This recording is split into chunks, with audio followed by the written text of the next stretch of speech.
So because they're all like, "Hey, your sound doesn't work." Like, ah, fantastic. Yeah, yeah, for sure. Yeah, we were talking about the election. Like, yeah, I mean, Georgia and Atlanta. What was it? Arkansas, Atlanta, the one, Arizona. Yeah, Like, Arizona. huge surprise to see those flip. And Pennsylvania at the same time. Like, wow, didn't even need them to. And it was like, I wow. know. It's just a fantastic feeling, honestly. Yeah, the just being able to like throw it in people's faces, the always Trumpers, the like MAGA hats, like, oh, by the way, Trump lost.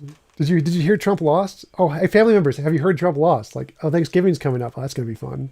Yeah, I I'm gonna try and limit my gloating as much as possible.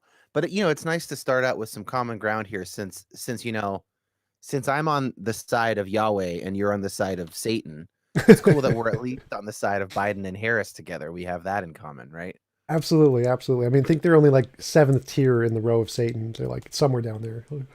Yeah, I mean, it depends on where you put Trump, so Yeah. your mileage may vary on how much this partnership matters as opposed to the other antagonism Because I of heard the Trump was like Jesus's second son or something. Some. Right, yes, right. Oh my gosh. That whole wow. Well, I'm sure we will get into the cognitive dissonance of being a Christian raised evangelical in America today. I imagine that will come up. Um, Somewhere with the prosperity gospel levels. it's an embarrassing time for Well, us folk. yeah. Well, thanks for coming on, Dan. I appreciate you taking the time to have a conversation with me. Would you mind telling us a little bit about yourself before we get started? Sure. I'm 37 years old. I'm a podcaster.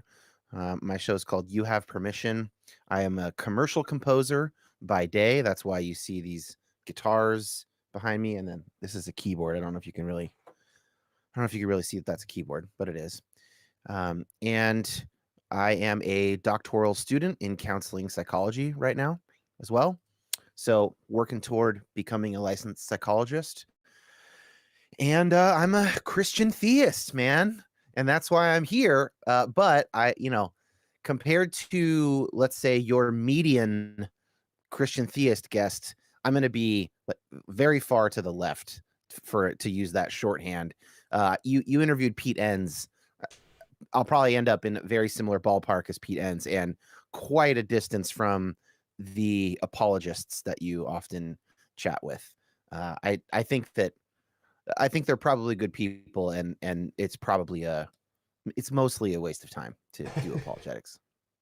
How, tell me more about that. It's mostly a waste of time. I totally agree. I think we're in a complete agreement here. Praise Jesus. Well, so there's a difference between something being logically defensible, which I think a lot of good apologetics work accomplishes. It shows that something is logically defensible. There's a difference between that and saying we can build up the burden of proof, the sort of like the weight of the evidence to get us to such a high probability that like basically we're showing that Christianity is true, and that if you don't think so, that there's something up with you, not something up with the evidence, right? Mhm. So I don't think that's true. I don't. So I am more epistemically skeptical, I guess, of what a person can know, and even I guess what kind of knowledge counts or matters to God. I think is also unclear. Um, so, but at the same time, like Alvin Plantinga working on the logical problem of evil in the 70s or whatever, and showing that strongly stated version of like it's logically impossible for good God and evil. Like he basically solves that, and really nobody uses that argument anymore. Like that's great. That's good work. You know, that is good to know, and people can take heart.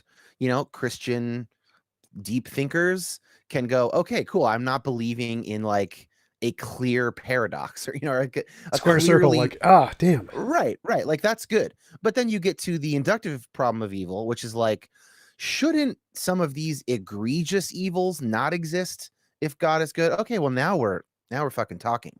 And that's So that's of course its own. I'm sure you talk about that topic with people all the time. And um, by the way, my backup audio keeps messing up, so we're just gonna hope that this works here. Oh yeah, I got a bunch of comments saying sounds good. They can hear you fine. So Okay, great. I'm seems just like it's gonna good. not worry about that. Cool. Yeah. So what did you mean by defensible in the case? Because from my perspective, if the evidence doesn't get to the point where it is rationally compelling, like what you mentioned earlier, then I don't know what's the difference between that and defensible in your view? So just riffing here, it probably matters what we consider rationally compelling. So for me, when I think about a term like God, or I think it might be helpful for me to explain what I mean when I say I'm a theist, because there's as many meanings as there are people. So really briefly, and we can talk more about it if you want, but to me, the difference between theism and atheism is uh, there is actual meaning and purpose and directionality to the world, to the universe. Moral things actually matter beyond preference or mattering to me or mattering to a bunch of us. That's basically the difference. So I don't mean an anthropomorphic being who changed his mind with the Israelites. I don't like I'm pulling way back, but it means something like, when someone mocks a disabled reporter, that actually matters, not just to the reporter, not just to the people watching whose moral senses are either inflamed or dulled, rather inflamed by defending the disabled reporter, or dulled in having to defend the mocker. That actually like really does matter in some sense, and that would be something like in the mind of God, or something like that kind of language. And furthermore, that there is some directionality to the universe toward redemption, toward healing, toward flourishing. I'm very wide open in what that might look like. So I don't have a lot of very strong views about how that works in the end. I think it would be impossible to know. But that's the difference. So when I say I'm a theist, I mean there's real meaning. Like there's real directionality. It's toward healing. I can choose, to the extent that my will is very limited, but to the extent that it's free, I can choose to align myself with that. The language Jesus uses for that is the kingdom of heaven, or the kingdom of God. So I'm going to align myself with the kingdom of heaven. That's where things are headed. I hope and pray. I Well, could be just wrong. a clarification there. So from my perspective, I'm a moral realist. So I agree. I think there is objective meaning, purpose, value, objective morality. I think those things are also real. So how are you distinguishing that from atheism in the... Because I mean, it's not just me. Most philosophers actually believe in moral realism, even though like 72 something percent of philosophers are atheists, 56% believe in moral realism. So most ethicists also agree that there's objective meaning and purpose and aesthetics. I don't really agree on that one, but it seems like you can have these things without belief in a God. So what do you mean when you say you're a theist and adhere to these things? How is that different from the atheists who adhere to these things? Good question. My bachelor's in philosophy is a little dusty now at 37 years old. But I would say well, it might be the case that I need a better, more precise definition of what I mean by theism. So that's possible, and I'll need to think about that some more. But the other answer might just be to combine the moral realism with the directionality of the universe. That God is moving everything toward redemption and some kind of consummation. And so that would be a difference. So by direction, you mean like a designed purpose, like something designed the universe for a purpose, and is it moving it toward that purpose? Because from my perspective, I believe in my model of objective morality, our world is moving towards the best of all possible worlds. So it is also having that kind of directionality, even though it wasn't a designed kind of directionality. So in your case, it would be the directionality as designed by a mind, as opposed to a directionality as moving towards some kind of law of nature, like gravity, just pulling everything together. So that's where it gets very interesting. Uh, it appears to me to be like a mind, but I'm also open to the fact that it is less like a mind and only appears that way to me. But if whatever it is, so to speak, has my best interest at heart by virtue of it being law-like in that sense, I'm not really sure what the difference is for my life. Like, I don't know that that would make me behave any differently. I think where you get into maybe some differences is that I feel like communion with God, relational interaction with God is real. Like I experience it, and I currently don't believe that I am being deluded experience. So I'm not sure, but the reason I say it gets interesting is I kick this stuff around with some of my like far more theologically and philosophically sophisticated friends that I don't know what I can't get my head around exactly is so I know what it looks like to me and other faithful humans because there's, you can read a million books and accounts of people's religious experience and their whatever, what have you. And I have my own, which I can describe either well or poorly. Um, so there's what it looks like to the faithful person who has the experience of relationality with God. That's what they understand it to be. Then there's what would God need to be like in order for people to have this experience. Does that make sense? So Hmm. what I'm still very much thinking about is what are the lines between those two and how confident could I actually be about what those lines look like? So it's possible that God is in a sense unchanging all like but that since our circumstances change, God appears to us to be slightly differently at different times. For instance, that's actually not the best way of saying what I'm trying to say. Yeah, like if you could give an example, that'd be great. So, okay. There are okay, let me put it into human terms a little bit here. So, uh let's say you are a 60-year-old woman of faith in Arkansas in 1955, and your granddaughter is dating a black man. You're white. Okay. Now, you might have a moment where the next step for you is something like, well, I do think that okay, I'm speaking in her voice to be clear. Well, I do think that there's a lot of rabble rousers in that black lot, but I think that marriage could still work if he's a good one. Okay, so this very morally incomplete kind of place to come to, but that is nonetheless progress. And let's say that woman is deep in prayer and in conversation with her pastor about this, and that helps her come to this point. She may feel God sort of like confirming in her this idea that like, yeah, maybe he's a good black. Okay. So she could take that as absolute confirmation of every item in that complex thought that she's having, which has a few different pieces to it. I think she'd be wrong to do that. But I think that a genuine interaction with God could give her that feeling of confirmation that moves her a step closer. So it might be that well, I think it is. God's uh opinion has not changed about the worth of black people compared to white people, but God will meet people where they're at. And if God will meet people where they're at, then that has a bunch of interesting implications for what we can say about God vis-a-vis our own experience. Does that make sense?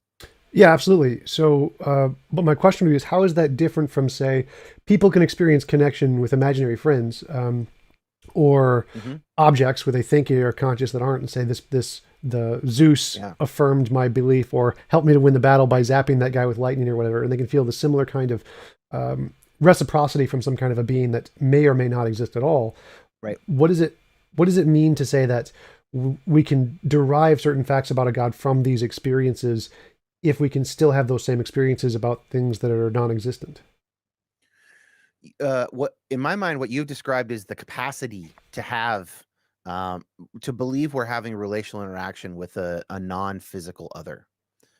And I would say the capacity is clearly there. It evolved in us, and we have plenty of examples of it being of a false, like it being the capacity is being used, but it's not what the person thinks is happening is not what's happening, right?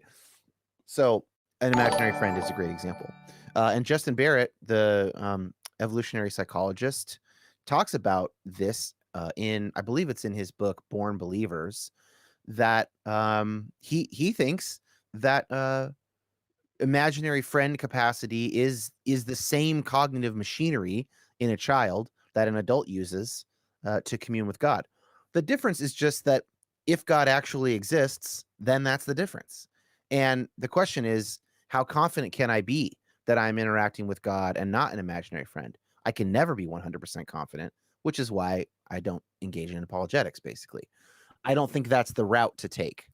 Is it defensible to believe that there is a God? I think it is defensible to believe that. And we could get into all that kind of stuff, because it's not as if there's in my opinion, an airtight case, all things considered, for the atheist position. I think there's a lot of ambiguity on both sides. And so, yeah, I think it's defensible to think that it's God, that there is something that we tap into. It's also defensible to believe that it's not God, and that it's like all of our moral intuitions are sort of purely socialized, or slash baked into our genes, or whatever. Fill out that picture however you want, the sort of atheist naturalist position. I think that's also defensible. Oh yeah, I totally agree. And I definitely like to hear more about when you said that atheism doesn't have an airtight case, because I think it's pretty airtight from my position. But I'm more curious about what you said earlier when you said that we can tell certain things about God from the kinds of interactions we have with it, and that it can affirm our position or move with us in certain things, like in your case with the grandmother. It seems like the opposite is the case too. Like my example of the imaginary friend is just a more extreme case, but it could go the other way, where you have someone, a Confederate war hero, who thinks that Africans are inferior and should be slaves or whatever. And he thinks God affirms this in him when he prays to him, because he gets this kind of emotional response when he prays and gets those warm and fuzzy feelings. It Right. seems like we could, if we're using your claim that we can know something about God from these interactions, that thing we could know could move towards the more moral case like the grandmother, or the more immoral case like the Southern war hero. How can we really learn anything if the same method can go in both directions? How does this method actually tell us something about God at all? Because the method is not sufficient by itself. So a person with psychopathy also can believe that they're hearing all kinds of stuff. But we don't say that just because someone can hear voices means that no one should trust their ears ever. Like, so it's like it can go wrong. And the only answer to your question is discernment. It's multiple lines of evidence, it's discernment, it's wisdom, and wisdom is very hard to pin down. It's very hard to know if one is wise. I really like thinking of Christianity and other religions as wisdom traditions. I think that's a very useful way of thinking about them. Let's say maybe we're not so confident in some of the more esoteric truth claims of a religious system. I don't know about the chakras, or these various Hindu deities. But damn, like there's been 5,000 years of like trial and error within Hinduism that has led to some pretty righteous shit, that eventually led to Gandhi. And, so it, like, thinking of it that way, um, and then, but if all you have is a wisdom tradition in that sense, then all you have is discernment as to whether or not you should accord with that wisdom tradition, or if you should divert from it, and how good of evidence do you have to divert from it. Uh, the simplest example of this is my wife and I, as progressive Christians and with a lot of, church baggage, have an 8-month-old son. And we now are starting to think about, how do we want to raise him sort of morally and religiously? Do we want to do what our parents did?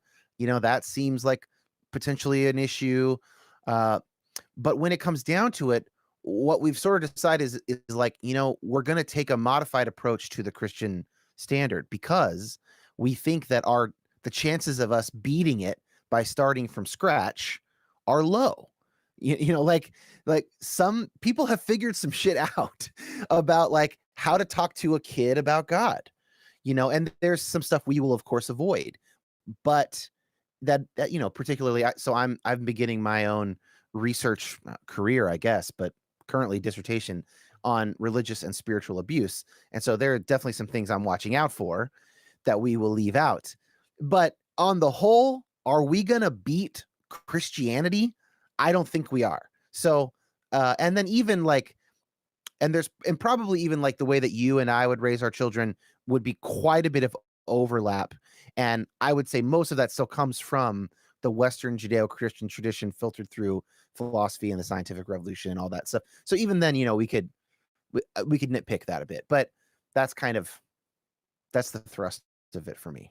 Yeah, I mean, I totally agree. I'd say that the traditions that have been passed down through humanity have definitely had an evolutionary advantage in the fact that they have brought communities together and held them together and had them to work as a group as opposed to a competitive way, and have them certain ideas that are instilled with them that can promote healthy relationships, healthy economic practices, all kinds of things. So I totally agree with you that there is a basis there in conservative ideologies of taking older ideologies and finding the nuggets of gold that are in them and passing them on forward, definitely.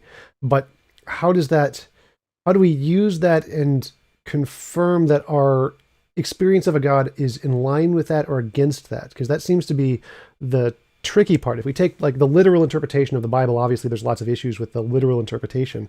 And so we have to say, so since that can't be right, there has to be some difference. We have to deviate from that in one way or another. Yeah. But how do we figure out if our deviation is the correct kind or the incorrect kind? Like in the case of the grandmother versus the war hero, the Confederate war hero, like which one of them, how do we figure out which one's right and which one's wrong? What are we comparing it to be able to discern which direction we should go in?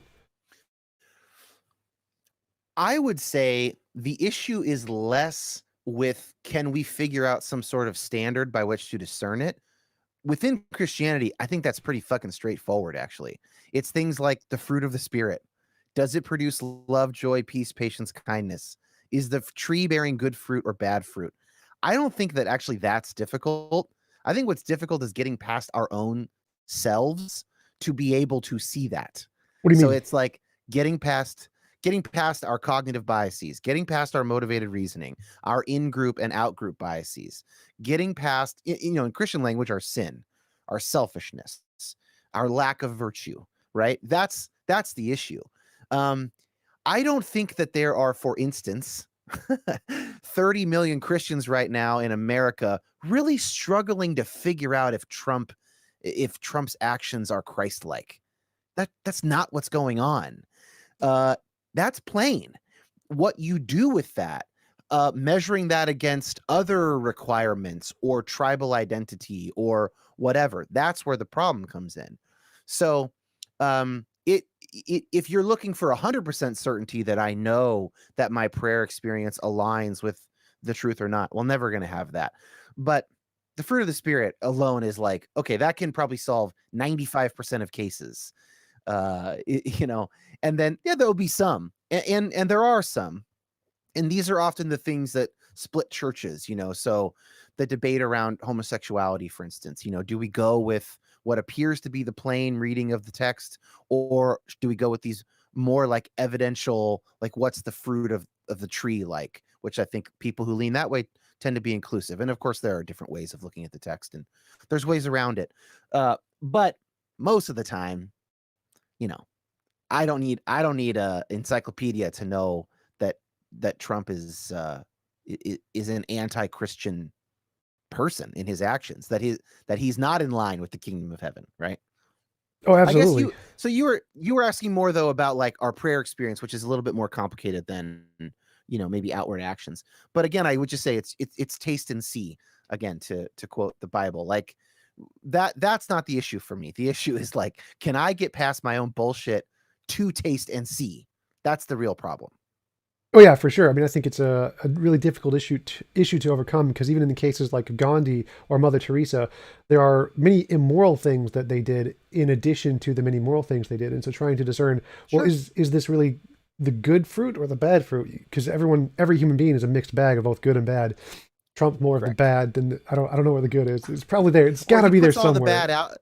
He puts the bad out there as part of his strategy, or or something, right? He's a cartoon villain, which is itself psychologically interesting. But he's not my client, and I'm not a psychologist, so I'm not going to diagnose him. But it is very interesting to think Yeah, about yeah, why he that's chooses that. Yeah. for sure. Interesting is probably the best word to use there.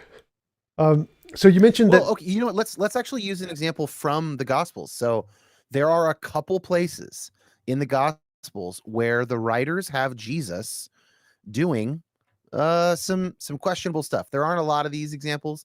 There's two that I know of, and I'm only thinking of one right now. But he basically calls a Samaritan woman a dog or something like that, and it's maybe even like bitch, if you wanted to use the kind of American English idiom. And so we have to look at that, and we have to go, okay, either there are two variables here: Jesus being morally perfect or not. So you could fall either direction on that, I think, and still be a Christian. And the gospel accounts being perfectly accurate or not, and you can of course fall either way on that. But you could maybe put in a little 4-box, diagram where you got to work with a situation like that. Like, did Jesus call a Samaritan woman a dog? If he did, then it looks like he did that. He sinned, or he made a mistake in a moment of anger. If he didn't, then we have a text that includes something that didn't happen. Um, and I'm actually okay with either of those. Like I don't know. My Christianity is not really based on the math, if you will, of the sinless sacrifice, to replace the bulls and the lambs from Israelite sacrifice. Like, I don't, that's not how I think about atonement and what Jesus was here to do. So it doesn't bug me too much to consider those examples, but you have to consider stuff like that. That's a complicated one. Yeah, could you talk more about that? How you, because I come from I was born in Texas, so I came from the strictly like religious. Ah, Jesus died on the cross so that we didn't have to sacrifice right. lambs, and that's literally the only interpretation that's allowed, kind of a thing. So, what do you mean when you said Yes. that Jesus? That's not how you interpret the Jesus story, and especially when you said that Jesus might not be morally perfect and you can still be a Christian. What do you mean by that? Because again, I come from the strict religious sense that Jesus must be perfect, and that's the only reason for the Bible. And if he wasn't, then there's no point in even being a Christian anymore. Right. Okay. A few things there. First, I want to say that growing up in Texas and many parts of the United States, if your impression is that all Christians believe in what's called penal substitutionary atonement, that Christ takes the punishment, a sacrifice must be made. It was animals before, now it's God's only Son. That is a very common story to be raised in the States and to believe that that's the only game in town, so to speak. It is actually not the only game in town. And 1 month at seminary, if you took a class, something like this, you would see there are 7 atonement theories over time. Penal substitutionary atonement, the one that is so ascendant in the States, is started during the Reformation in the 16th century and didn't exist before that. So the earliest one is actually called Christus Victor, and this is the idea that Christ defeats the devil and death while Christ is dead. And now death no longer has the power that it had before. For instance, that's the dominant view for like the first 1,000 years of Christianity. So I just say that as a little bit of backdrop. And there's a very good primer, You Have Permission episode on that if people want to. I think it's like episode 7. It's the very beginning, and it's called all the atonement theories or something like that. Anyway, so how the question was, how do I, if I don't think of Christ that way? Okay. So sticking with atonement, I don't really know what atonement is like or does. I there are all these different theories. Theologians disagree. I don't particularly think I'm going to figure it out before I die. So I find it interesting to discuss them, but I don't really care which one is true. But the one I'm most drawn to is called moral exemplar theory, and that is basically that, like, Jesus shows people what God is like morally, and that can sound kind of neutered compared to the other ones, but there's also a very robust version of that where it's like, no, like God shows us what the universe, or Jesus shows us what the moral character of the universe is like. And this is like a massive thing to be shown.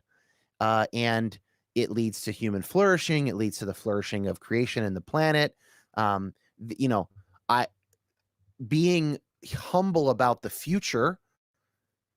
Let's say, for instance, I'm riffing here, but let's just say things go like this. The Judeo-Christian tradition produces the scientific revolution, which eventually produces transhumanism and the ability for human minds to exist in near perpetuity in a state of cooperation with each other and enjoyment, beauty, and love. Fucking A, man. I mean, that might be what it means. And in that case, that's pretty good. So now, in that future, I still have some moral qualms with God over the people who died and don't get to partake in that. We can save that if you want. So that did I answer that part of it? And then you still want me to talk about Jesus being imperfect? Yeah, definitely. Okay. Yeah, I mean, I guess the main thing I want to say is your claim, like, if Jesus isn't perfect, like, there's no point in being Christian. I would for sure disagree with that. And that would be because of that kind of wisdom tradition thing that I was mentioning. I will never know, for instance, I will go to my grave not knowing whether or not Jesus of Nazareth called a Samaritan woman a dog. He might have, he might not. I could put a probability on it. If I became a New Testament scholar, I could put a more confidence interval, whatever. And that I'm still going to die not knowing. So I think of it as like, well, that's a pretty small anomaly. There aren't a lot of these examples in the Gospels, and Jesus didn't write anything himself. So that's like the biggest factor. It's like, I just can't know. If he wanted to write stuff, he would have. But like Socrates, like the Buddha, chose not to. Like Lao Tzu, chose not to. I think Confucius is like purportedly, the rare example of the guy who decides to write it. It's like actually not writing it seems to kind of be the norm. So what does that say? What does that say to someone who wants to be in a religion or wisdom tradition about the limits of textual accurate knowledge? I think it says we should be a lot more careful about that. I feel like I'm fucking just spinning here. So if Jesus is not morally perfect, I would still be a Christian, because the tradition that has been built up around Jesus is one that is the best way for me to live my life. Like, I'm not going to beat the Sermon on the Mount. That doesn't mean that I think that someone growing up in an Islamic country or in a Buddhist country or something, that I'm not a Sermon on the Mount supremacist. It's more like, I think that wisdom traditions and religious traditions have grown up in connection to culture, and they have sort of the key to unlocking the moral imagination of that culture. And so there are some people who, in a sense, are born into the wrong culture, like, would be a better fit elsewhere. I'm not one of those people. I'm a Western white male. I know it.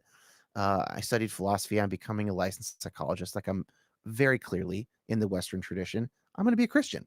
Like, the Sermon on the Mount, that's my thing. That's my text.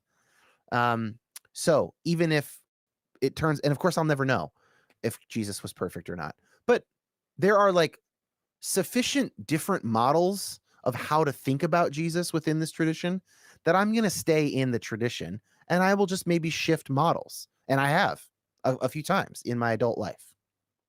Yeah, cool. So, yeah, because from my background, the whole point was Jesus needs to be perfect, and that's why he saved us from our sins. And yeah, it's a little math problem that they think they've got all figured out, and I think it's based on an insufficient humility, intellectual humility. Yeah, for sure. But the first question I think they would ask is like, well, what's the point of hell if Jesus wasn't the perfect lamb? Then I don't believe in hell. Oh yeah. Yeah, no. Yeah. Because you were mentioning the transhumanism thing that sounded a lot like heaven to what most Christians would define as heaven. Sure. Yeah. Yeah. I mean, there's a way. Like, I think there are a bunch of theologians working on transhumanism and sort of the theological possibilities of that. And I'm aware of it, but haven't really dove into that much with those people. on the show, for instance. But I have friends who are more interested in it than I am, and so yeah, that's a real possibility. But no, I definitely don't believe in hell, and really haven't since I was like 21 or so. So until I once I realized I didn't have to, I dropped that. Yeah, it's definitely. I did too. I usually just drop the whole religion on the side. So what do you? But heaven? Do you believe in heaven also, or in a soul in the afterlife at all? Those are so heaven and the afterlife are one question, and the soul is separate. Let's save the soul if you want to talk about that. Um, I bel I think that the way to frame it is I confess a hope. I hope for heaven. I hope for an afterlife. When I talk about the directionality of the universe, that would be as far as I can tell, that's the way it should go. That like if there's a God who can bring a universe into existence, and if that God, and if I'm right that that God communes with each of God's creatures directly at every moment, luring them to the good. If those two premises are true, then I think it follows pretty strongly probabilistically that like that God's got something in store for the future. Like it would seem to not be an issue of power slash ability.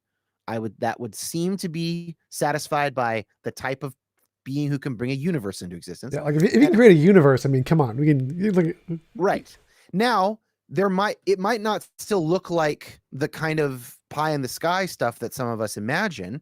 There might be real constraints, just like there are, logical constraints and possibly sort of, cosmological constraints on creation.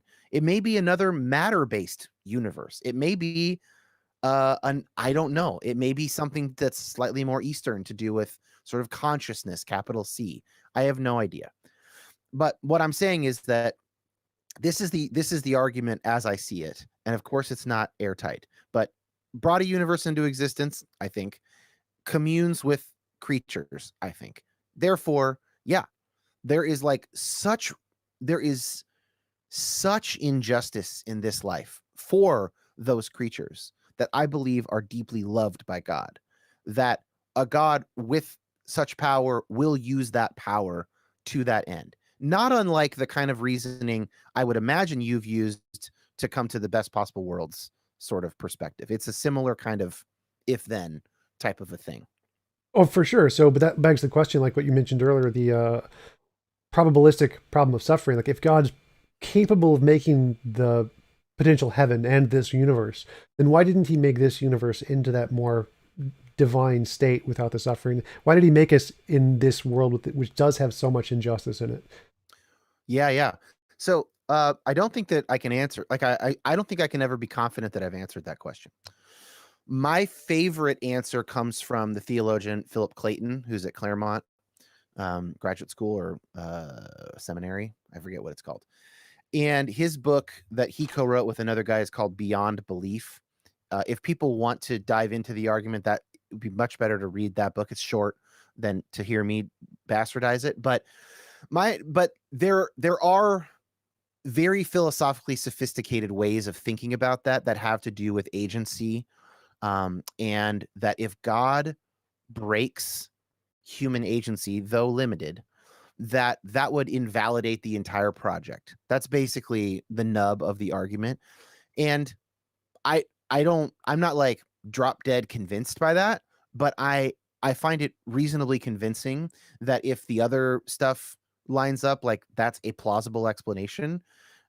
It would accord with my moral sense that once God coerces me, then I'm sort of no longer an actor in the story. And that's not the God that the God that I believe in is not a Calvinistic deterministic God. I think the moral problems with that are so extreme as to be dismissed offhand. Put it this way, if I believed that my only options were Texas Calvinism or atheism, I'd be an atheist in a fucking minute. But I don't think those are my options. So I found other options, right? And I'm not saying that you think those are your options either. I'm just saying if that was my choice. So if I had to choose between fundamentalists and the four horsemen new atheists, I'm a new atheist. The good news of Jesus Christ, Tom, is that I don't have to choose between those two options. That's absolutely hilarious. I love that. Like, you got to choose between Dawkins or Ken Ham, and that's it. What do you do? Like, Oh, yeah, Dawkins in a second for sure. But I'll take Keith Ward or Philip Clayton over Dawkins and Ken Ham, and that's where I find myself.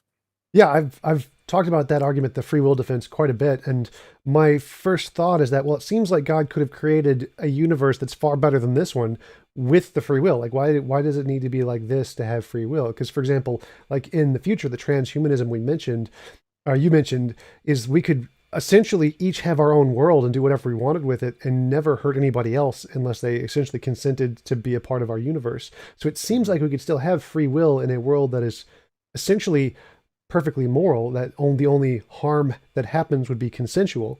And so I think I've never really understood why that argument was compelling to so many people, because from my perspective, God could still create the universe perfectly and give us free will at the same time. I don't see a contradiction in that statement. Let's say you assume that that transhumanist future is possible.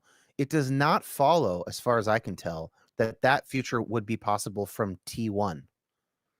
It may be, for instance, that this blood, sweat, guts, biological evolution is necessary to get to a world like that, for all we know.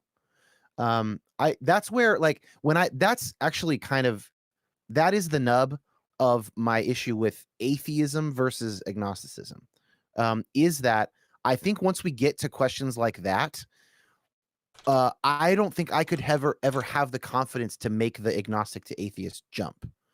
And so I'm interested to know, excuse me, I'm interested to know how you think about that, and how we sort of differentially plot that out. But I would just say something like, yeah, like, so it's logically possible to have a world that is built out of a computer in a transhuman kind of a way from the get-go. But I don't see any reason to believe that it is actually possible to do that. The only example I have is one where it required billions of years of evolution, and then computers, and then, and then an insert, and then, assuming this all happens. So I've got one example, and in that example, it wasn't possible. So maybe, but I don't see why I should give it a whole lot of weight.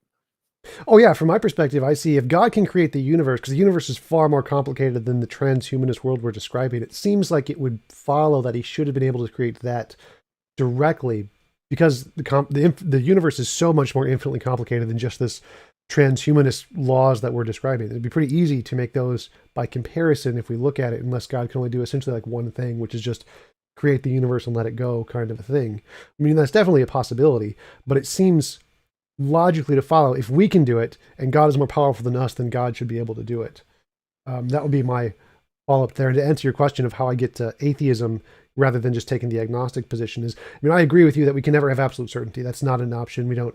It's the consensus in philosophy is fallibilism, which means you can have knowledge without absolute certainty. You can say, we're not I in the, definitely agree. Yeah.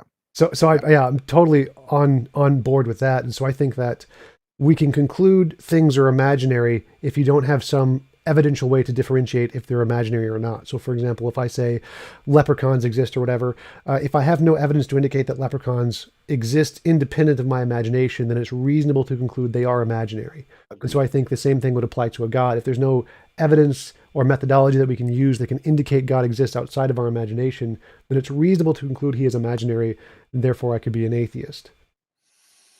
Yeah. So where I want to come back to that, because where I think I differ from you is that I think there are so many more permutations of a God exists.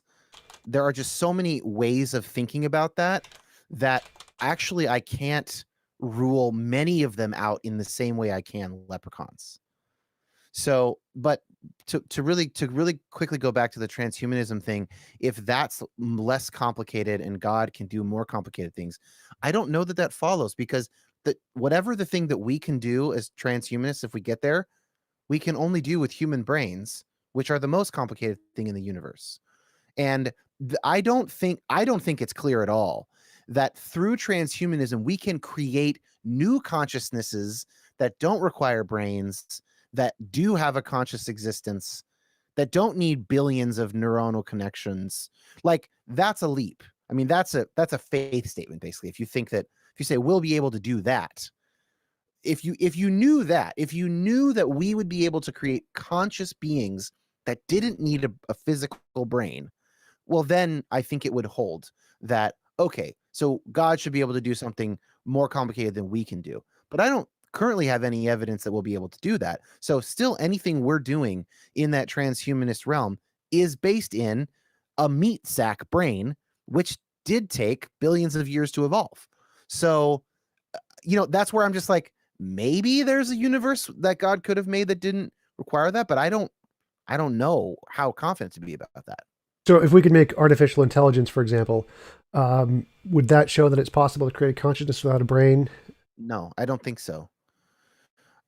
Furthermore, it's still required us having brains to make it. Like, I don't know.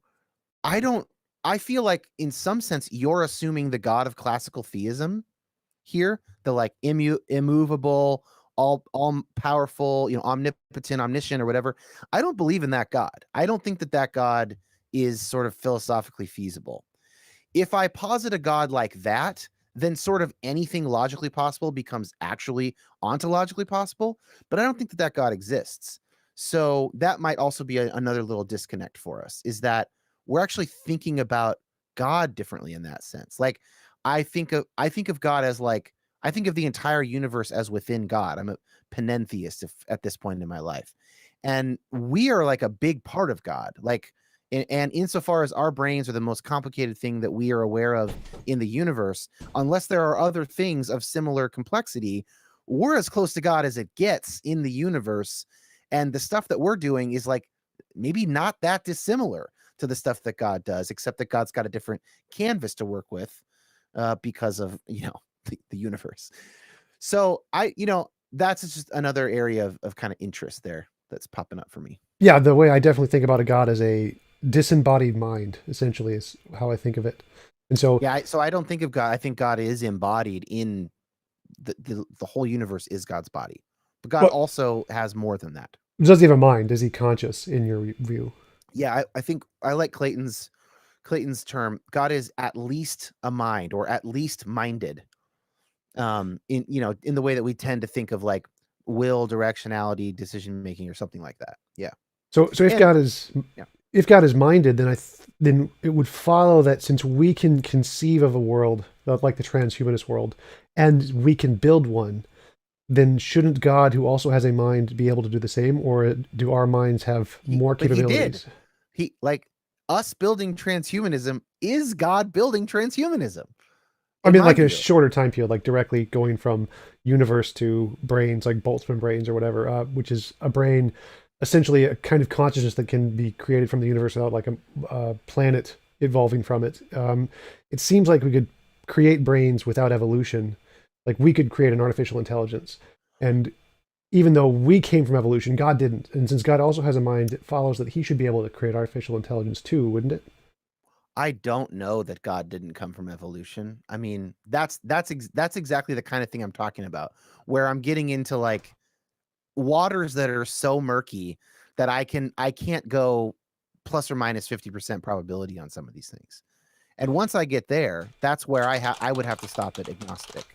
Well, that's really I interesting. What do you mean when you said God? You don't know God couldn't have come from evolution? Because when I think of God, I think of the necessary foundation of reality. Nothing Yeah, could have I been don't before it. that's not the God I believe in though. So, yes, maybe some of these arguments would work on like, Augustine or Aquinas or something better, who's using Aristotle and stuff. But excuse me. Oh, this Coke Zero is just I'm a little burpy boy today. Um that's not the God that I believe in, and so I believe I'm an open and relational theist. Panentheism is a sub format of that. Uh, so open meaning the future is genuinely open. God does not know the future because the future is Yep. by definition not knowable. Greg Boyd, Greg Boyd. Paulides. I Uh, met him and I got a signed copy of his book. Had coffee with him. yeah, Greg's rad. And then relational is that God is genuinely impacted by creatures and by the universe. And so panentheism, kind of gets you that in the cake, right? Because if we are a part of God's body, then then literally everything I feel God feels. So okay, so is God a product of evolution? So God is not the first mover for me, the immovable mover. Um, I do believe in the Big Bang. Some open and relational theists are cool with other forms of cosmological. So, like Tom Ord is cool with like an infinite uh, universe or whatever that maybe starts and stops, whatever keeps going, different forms. Many Christian theologians are cool with multiverse theory. I'm cool with multiverse theory.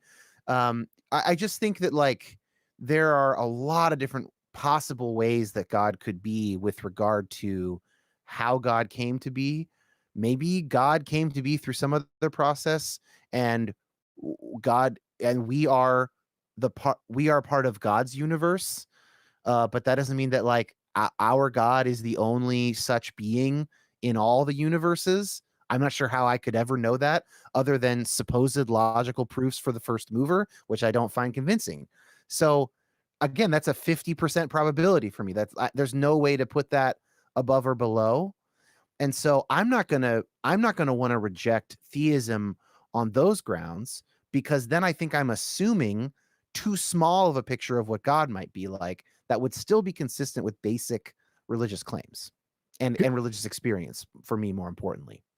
So, just using the multiverse as an example, it would be possible, for example, of your idea of a god to be the panentheistic ground of our universe. So, our universe is a part of that god, but each universe could have its own potential god. Would be one possibility. It's certainly possible. Or all those universes are part of the same God. And as soon as I get to language like part of the same God, I recognize that I'm at a 50% probability place, because I don't know what the hell that language even means. What kind of referent do I have there? Yeah, So, absolutely. Tom, if I want to argue against theism personally, I'm not going to go with the whole like these things are incompatible with a classic theistic view of an omnipotent God who can accomplish anything logically possible and morally good. Where I'm going to go is like, oh, and where I do go when I doubt and when I have days that I am less certain is like, oh, at a psychological level, this stuff all looks like the kind of shit we would make up. That to me is the stronger argument Oh yeah, than, absolutely. That's exactly the way I go in my statement. yeah. Is I say that anything we assert is true, like anything we think exists independent of our imagination. It's You have to show that it somehow does exist independent of our imagination, because everything comes to us in the form of a thought. We have an idea of like, well, what knocked over that cup? It could be the wind or a squirrel or a bird, a leprechaun, a unicorn, a god, aliens, anything. We just make up infinitely possible ways to explain how the cup fell over, or how the universe began, or what caused the fine tuning, or what causes our moral intuitions. Everything has infinitely many ways to explain what it caused. And they all start as imaginary. They're all definitely imaginary things in our head first. But then Right. there's only one truth. There's only one thing that actually caused it. And to be Or many things that caused it, actually. sure, it could definitely be a combination of things. That would all just Right. be I mean, I think it always is probably a combination of things. Even if it's the wind, well, then that's the high pressure system over here, and then that's because of this, and that's because of the butterfly effect a million years ago. It's always all those things. But actually, so Clayton, you really should talk to Phil Clayton on Oh this. yeah, I wrote his name down as soon as you said it. I was going to Okay, send him an email. that I will watch live. Okay, I will be tuned in. I'm not watching no replay.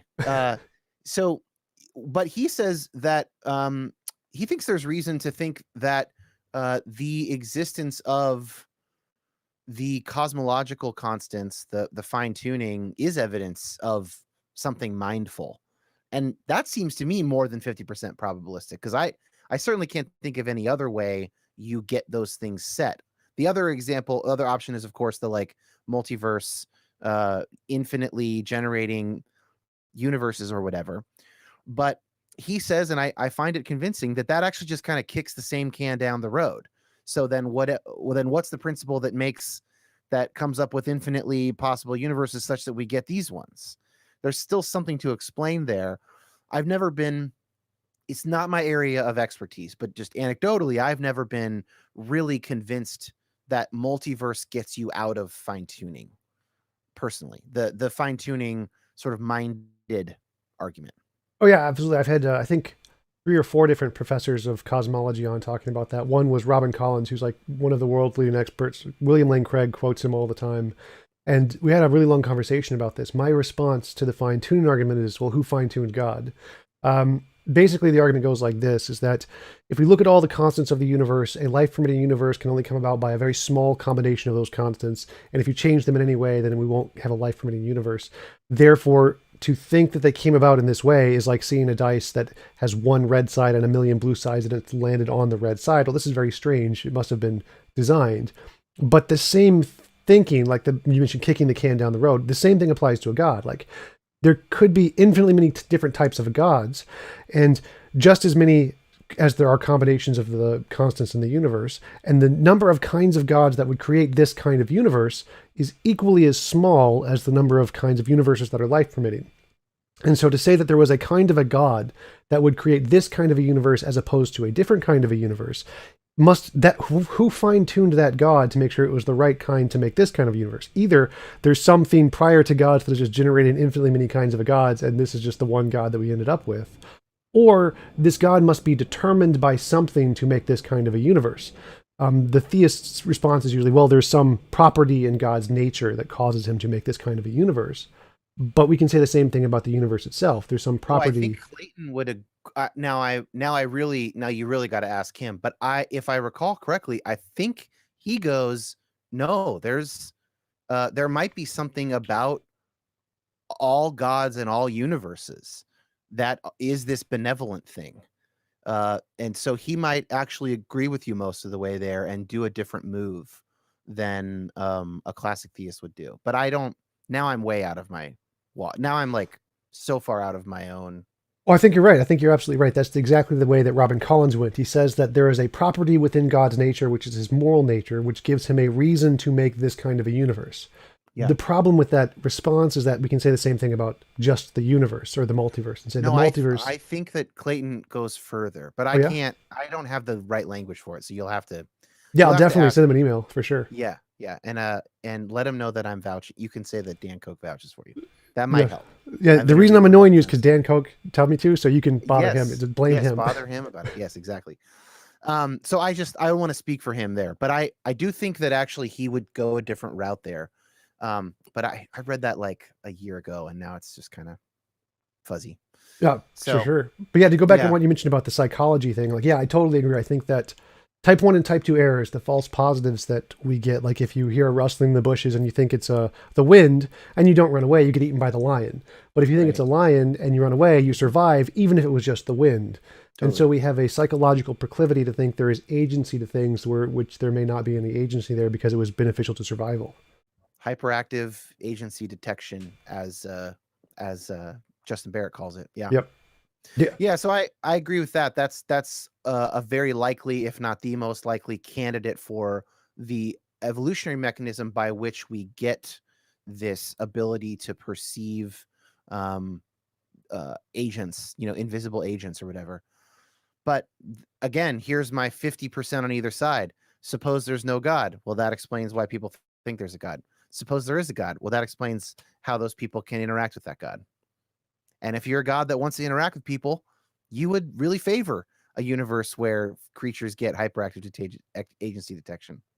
And that might be the only way to get it, for all I know. I have no way of assigning a probability to the various ways to get creatures to evolve the ability to commune with God. I can't put any number on that. You know what I mean? So I'm back at 50-50. Oh yeah, for sure. I think that there's always infinitely many ways to do anything. So the way I think of it is everything starts as imaginary. Everything starts at 0, and then you have to show evidence to raise it above 0. So I start with the idea that if you have any explanation at all, it starts as imaginary. It's just something in your head and nothing more. And until you can provide some support for it, then we have to conclude it's just something in your head. That's the methodology I use. Yeah, I'm not sure. I'd have to think about that more. But I wouldn't, I certainly don't want to. I'm not saying that every explanation starts at 50%. And it could just as likely be a unicorn as not. I think that there are people currently saying that about the election results. Well, it could be a bunch of fraud in 5 states. I actually don't know. I don't think that starts at 50% probability just because your preferred news outlet wants it to. When I say the reason I go to that 50-50 thing is I think that's when I think I'm talking about something I don't have any access to. Where or that is if you assume one thing, then it's perfectly reasonable, and if you assume the opposite, then it's the opposite. So like I said, with like, if you assume a God who wants to commune with God's creatures, then great. What a cool way God used to get there. And maybe with an open future type of theism, there might have been 100 other possible ways, and this is the one way. I'm actually really open to that.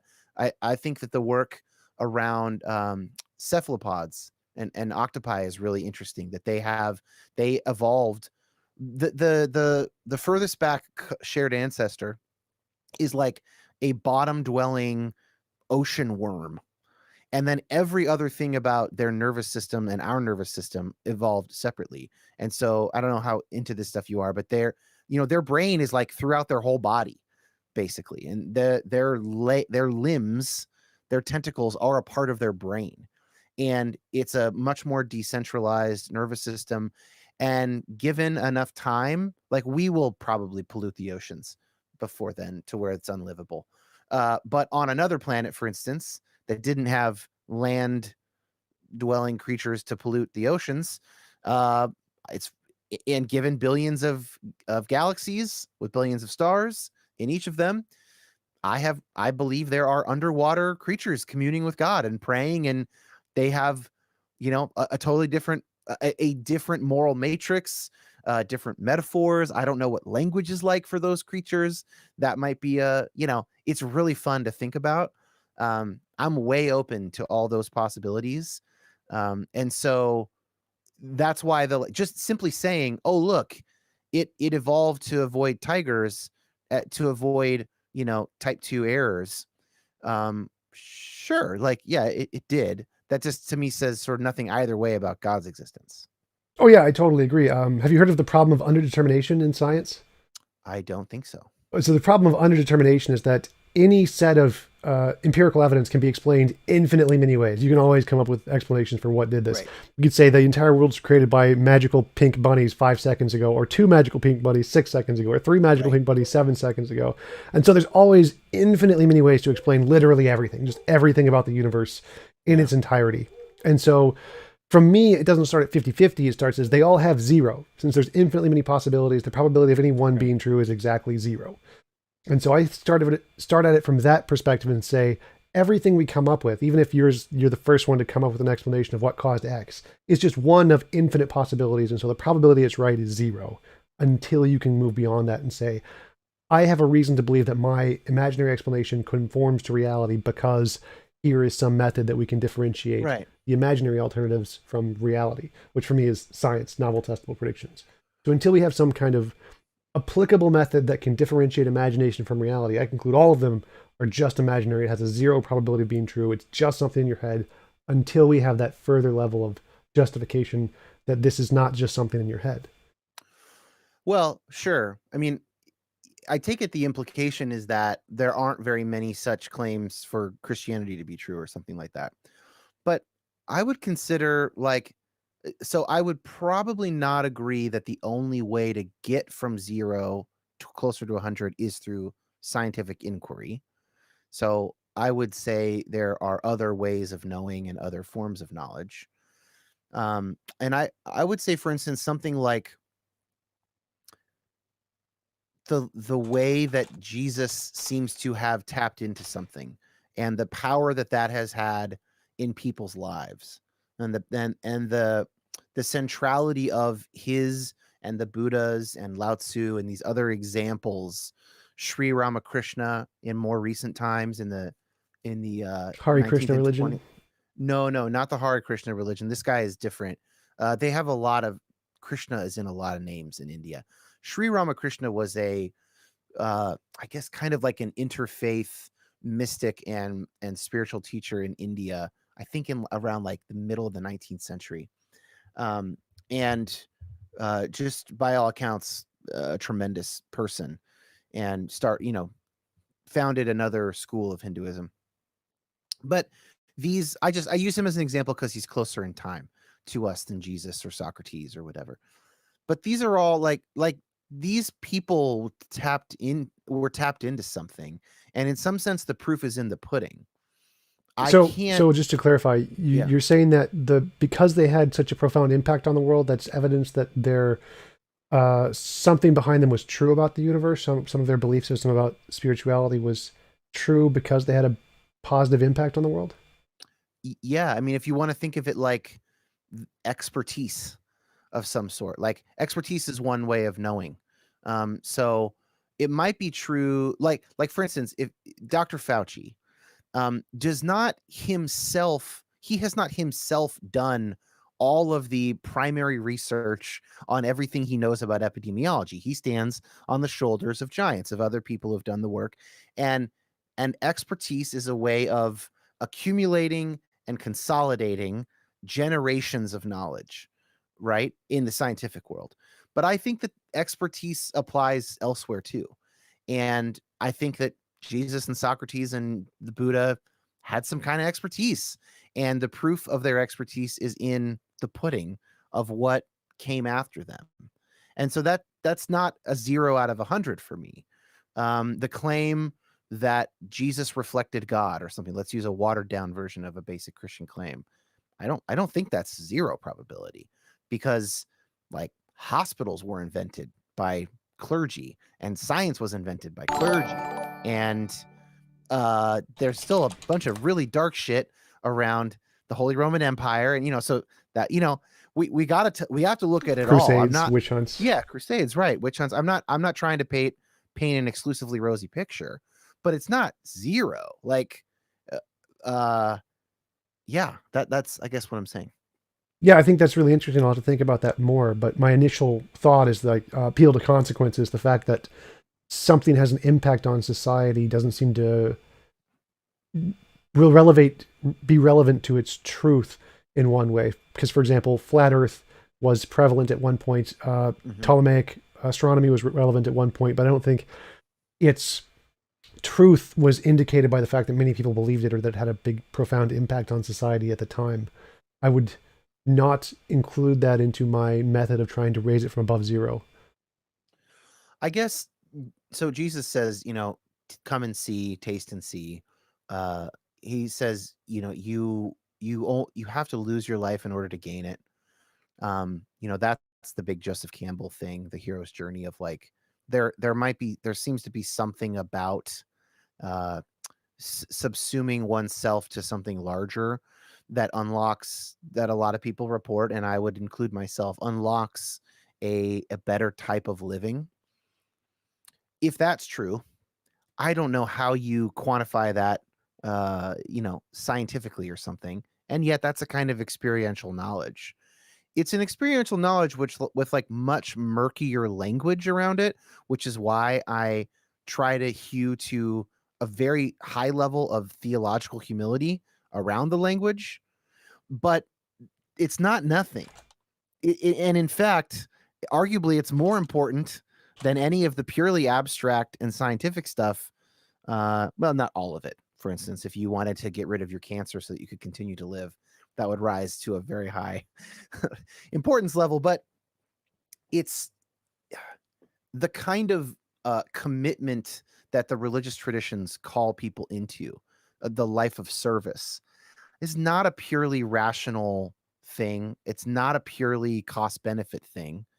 It's something totally embodied. It's messier than that. And yeah, that seems to me like a kind of knowledge. And my buddy Matt Benton, who's a philosopher at Seattle Pacific University up here in Seattle, he's working along with some other philosophers on this idea of personal knowledge.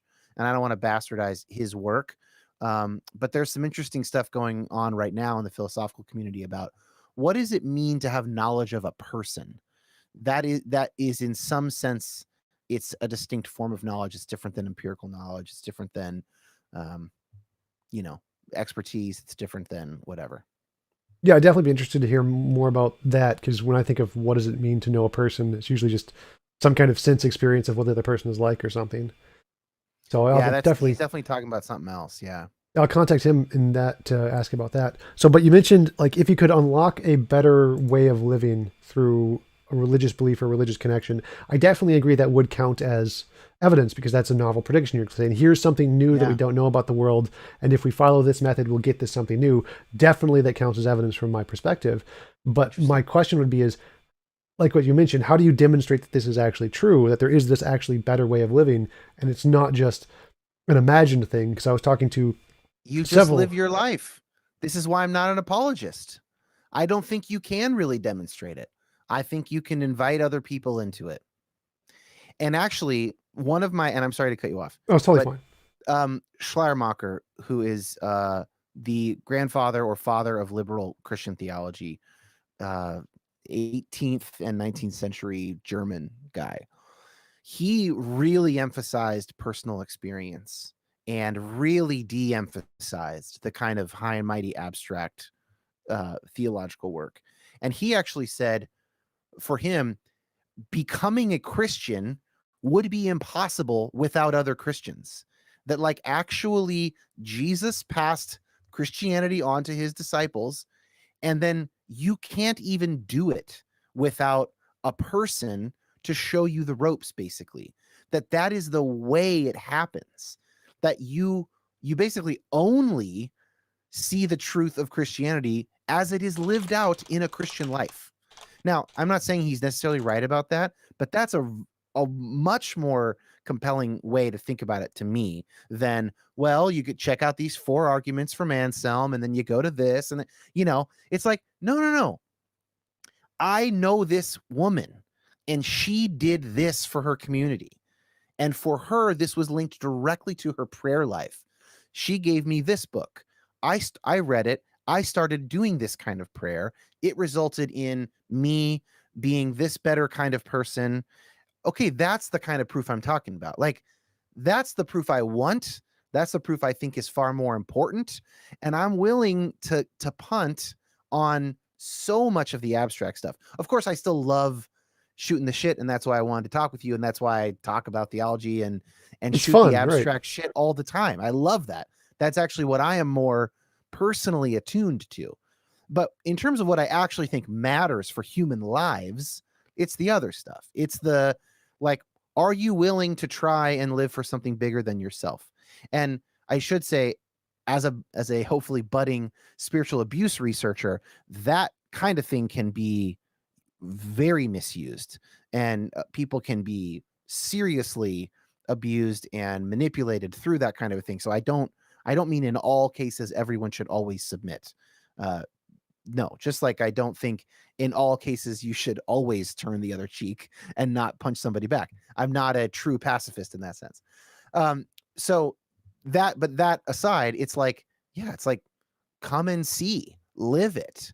And to then be surprised that we can't completely explain it and argue for it from the outside, to be surprised by that would be a weird thing for a Christian to feel, because Jesus was not all that interested in the rational arguments, as far as I can tell. Yeah. As soon as you said when you mentioned that you can only learn about Christianity through other Christian people, the first thing that came to my mind was the Neil deGrasse Tyson quote that if everyone forgot religion today, we'd never be able to discover Christianity again because you don't have that another person to tell you about it. But if in the case of science, if we forgot all science, we could be able to discover all of that because it's referring to the world. That was the first thing that came to my mind. So I think it is probably true that you do need someone to live the Christian life to tell you about Christianity. I think that would make sense in a lot of ways. If everybody died and there were no records of Jesus's teachings, yeah, it's interesting. I mean, I think that Schleiermacher meant it in probably a bit more of a, like, a woo-woo kind of a way than I would mean it. I probably would actually say, like, no, somebody could discover the Gospels and try and live them out, and they could start up something that's pretty much Christianity. Um, so I'm not sure that I would agree with him or Neil deGrasse Tyson on that sort of hard point, but more the emphasis on, like, what's really going on when people become Christians. Like, I just don't think there maybe are a handful of people, and I know there are these stories, but for most people, they are not just being convinced by rational argument. They're having some sort of experience. Sometimes I think these experiences are wrong. I mean, I think that they are misinterpreted. And like, for instance, a lot of people are returning to are coming to conservative evangelical faith because they are Trump supporters. This is being documented. I don't think that's a good reason to come to Christianity. I'm not counting that as a win. Like the people do all kinds of shit for all kinds of reasons, and usually we don't know the causes. We have not followed Socrates's uh, injunction to know ourselves. Most of us have not done that. So I am also, I don't just consider everybody on my team is on my team, no matter, it's like it all gets very murky. Oh yeah, I totally agree. I think of there's several studies in psychology I've read where when people try to attribute the reasons they do something, it's usually never the reason they did it. Exactly. Yep. 100%. And that's actually why I turned from planning a career in theology to one in psychology. Was I read Jonathan Haidt's The Righteous Mind around the 2016 election, and it just blew my mind. It was my origin of species, I like to say, and just kind of like kicked off something for me of like, oh, these are the explanations I've been looking for. But I actually think that Jesus was incredibly psychologically aware, and that actually a lot of that stuff really lines up with Jesus's teachings, obviously in a different idiomatic language of the time. But like, yeah, I mean, it's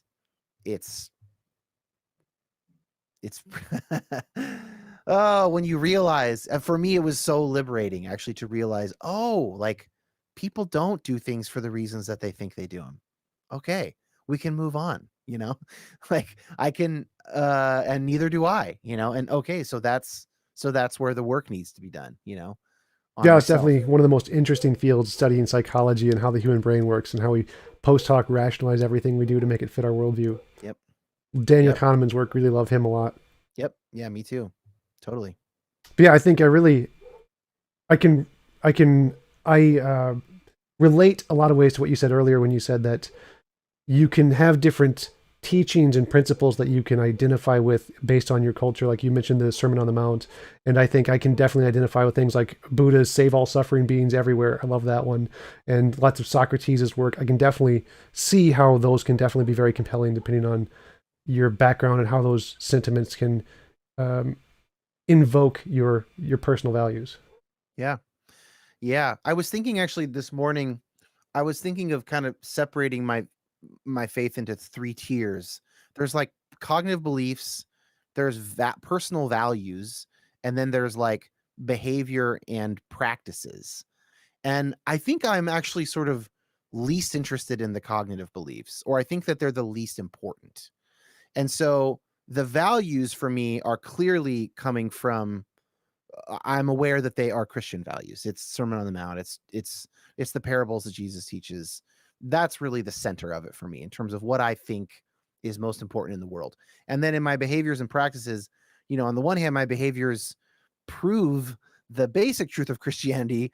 As Paul says, I do the things I do not want to do, and I don't do the things I want to do. So my behaviors don't line up with my values, in plenty of the time. But the practices that I'm committed to doing are a result of those values. So trying to have regular prayer practice, even taking care of my body and doing personal training so that I'm in a better shape to be able to love my son, which is connected to, the value of like, and play with him and coach his t-ball team. And, like all that stuff is connected to these religious values that I have. And the beliefs, there are some beliefs that are necessary for those values. But that would be one way of explaining why I'm so cavalier about some of these beliefs. Like if Jesus wasn't perfect or whatever, it's like, well, okay, so I'd need to rearrange some cognitive beliefs, but I don't think my values and behaviors would change. And since I'll never know that my beliefs are true or not, save for a few pretty obvious examples, uh, I will know, however, with some degree of confidence, what my values and therefore my behaviors have led to. That's more concrete, how I change over time, the consequences for the people in my life. A lot of that's measurable. A lot of it is just felt. Either way, it's intensely meaningful.